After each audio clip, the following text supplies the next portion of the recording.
What's up, guys? It's May 20th, 2024. Had a range day. Big up, big down.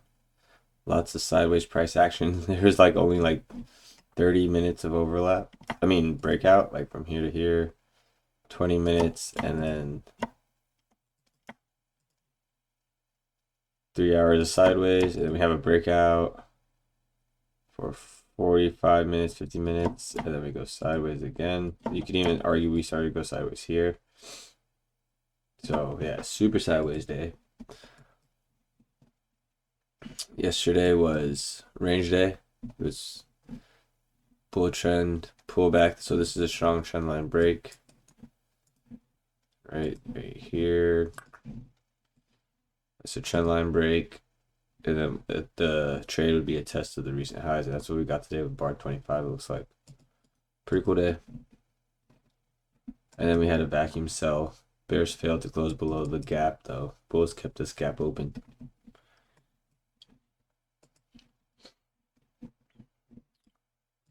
One second here. Let me get this pen. Okay. Let me click this right here. Okay, here's the data box. Bar one, big gap. Excuse me. It could be seen as a gap from here to here. That is a gap. Bar one, big bull bar. I think I think bulls are going for the breakout. They went a measured move yesterday's range. It was a tight range yesterday, so bulls want to break out and they want to keep going from bar.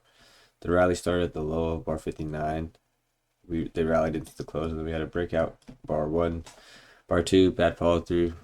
Bar three, I cracked my neck. Bar three is a doji bar with a bull body, so it's a triangle. It's an expanding triangle on a smaller time frame. Bar four is a breakout. It's pretty strong. Now we have two gaps. We have one gap here, and when bar five opens up, that creates another gap here. So for you guys that don't know what I'm talking about, I'm looking at this gap.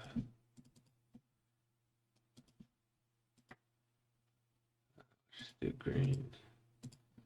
So from bar 81's high to bar 2's low, and then another gap. Oh, what the heck? From the bar 3 high to the bar 5 low. Kind of like right there. And there's even a gap by the bar 5. Bar 4's high to the bar 6 low. There's a gap. So there's a lot of bullish pressure. We're trading above the higher time frame EMA. We did also have a gap up. So bulls are getting the breakout. Leg 1, leg 2. Leg 1, breakout, leg 2. Then we have a sideways, leg 3, leg 4, leg 5. I was just counting legs around here. I got long here, and as soon as it started to sell, I hit out for like -2 ticks. I had a green day, and then I oversized right here. I don't know why, and it snapped against me, and I lost one. I'm not gonna even get into that. I mean, it's the dumbest mistake. I was green, one contract, two contracts all day, and I slammed in 10 micros, and it snaps against me. I don't know why. I thought we were just gonna get a straight shot down. And I lost everything. I lost 500. It is what it is. I have a plan. I'm just gonna keep chugging along. The plan's getting a little more accurate now too. I don't think I'm getting too specific with my goals, so I have to work out exactly how much points I'm gonna make, and that's it. And I'm walking away. Nothing more, nothing less. But that's that. We were talking about the trading day. I think there are more sellers at highs, more buyers at lows. This is a bull channel, but it's pretty tight. So breakout channel phase, leg one, pull back leg two, pull back leg three, leg one, pull back leg two, pull back leg three. So there's definitely, this is a double top, leg one, pull back leg two. Bulls kept the gap open, and just how I showed the breakout over the multiple days with the trend line break. Remember, I was like, if the trend line break, it's a fade. Look, this trend line break, fade it back to recent highs. So, because price action works on all time frames. So that's just a little example right there. This is a higher high double top. Bar 17 was 47.50. Bar 25 was 48.25. So 47.50, 48.25. Yeah, so this traded 47.50. This traded 3 ticks higher, and then it reverses down, and bears get their leg one, leg two. right here, leg 1, pullback leg 2. I still think there are more sellers here.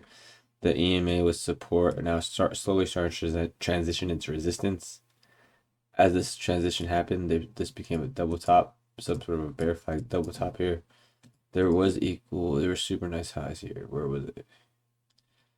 High, 45 even, and 45, no, 44. So one of these was a double top.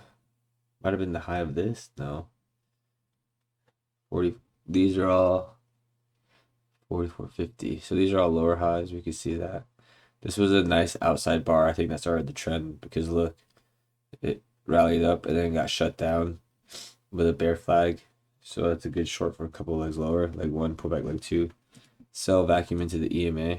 That was really nice. And the market goes sideways again. The EMA turns resistance, so I think there are more sellers and more buyers on the higher time frame. Where are we on the higher time frame?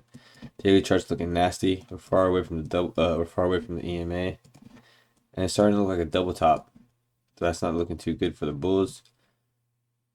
Bear stops right here, so if bulls get the breakout, a lot of those stops can get triggered, or bears can get the reversal, and their target would be the high of this bar right here. The low of the climax bar, the high of this bar is the first bear reversal target, and then yeah, we'll see what happens from there. I don't know what's gonna happen if we get a breakout or we get a reversal. This is starting to be a double top. We've been in a tight bull channel. There's a lot of bullish pressure. And then here's a 45-minute chart. Double top, lower high. Same picture, different time frame. Hope you guys are studying. I appreciate the comments. I'm gonna go get to them now. I took a little bit of a hit today, but it is what it is. I'm gonna just keep working towards that payout. I have a plan. I'm gonna type it out and just like stay focused on that. I'll talk to you guys later. Thank you for the support. I'll talk to you guys later. Bye.